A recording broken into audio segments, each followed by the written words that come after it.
At 7:30, we got number 20 Kansas State traveling to Iowa State. I know you were thinking I was kidding by how many 7:30 matchups of teams that are playoff eligible. We still got one more after this. 3 8 o'clock games, 1 9 o'clock game. We got a lot of games left. There we go. Number 20 Kansas State, who is still in playoff contention, by the way, who's 4-1, traveling to Iowa State, who's 3-2. Kansas State favored by 1.5 points on ESPNU. Adrian Martinez is one of the most confusing players stats to look at in a long time, in my opinion. You'll watch him and be like, this guy is amazing. This guy's a really good QB. And then you'll look at his stats. He's, so far in the year, 74-119, thrown for only 654 yards, 3 touchdowns. Only 3 touchdowns, guys. 0 interceptions, though. So that's impressive. But 3 touchdowns. Insanity. But it has been the ground game. That has been insanely important for Kansas State. Deuce Vaughn is a man amongst boys, and a lot of the time he is out there. Although he looks like the boy, he is making all these adults look silly.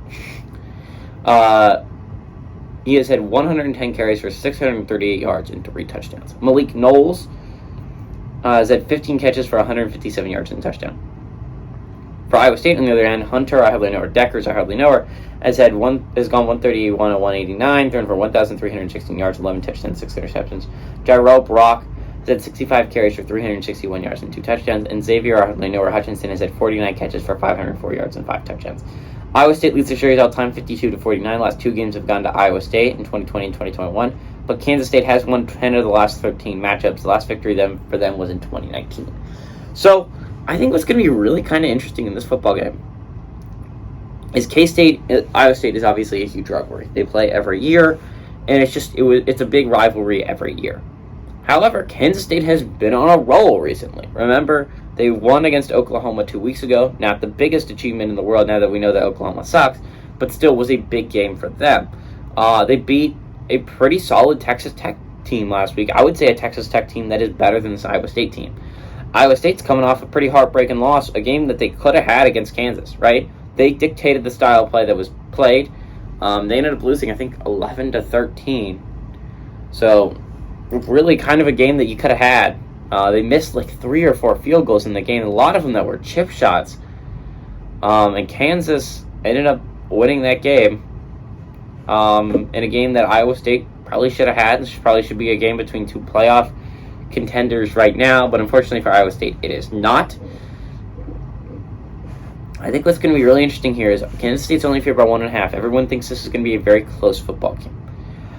In my opinion, Kansas State looks like one of the best teams in all the Big 12 and one of the most overlooked teams in the Big 12. Everyone loves to give love to Kansas and TCU and Oklahoma State, mainly because they're all undefeated and they all look like they're all surprise football teams. Maybe not Oklahoma State as much, but TCU and Kansas wasn't on anyone's radar entering the year, and they've both entered everyone's radar. While Kansas State has a loss to Tulane.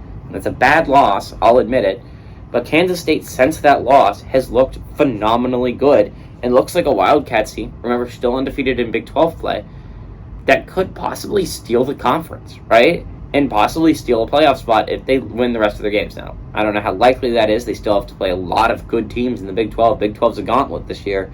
I don't know the chances of anyone in the Big 12 really making it because of how much of a gauntlet that they have to run through. But K-State has as good a chance as anyone. They're traveling to Iowa State. I think this game is close, but give me Kansas State to win and cover on the road.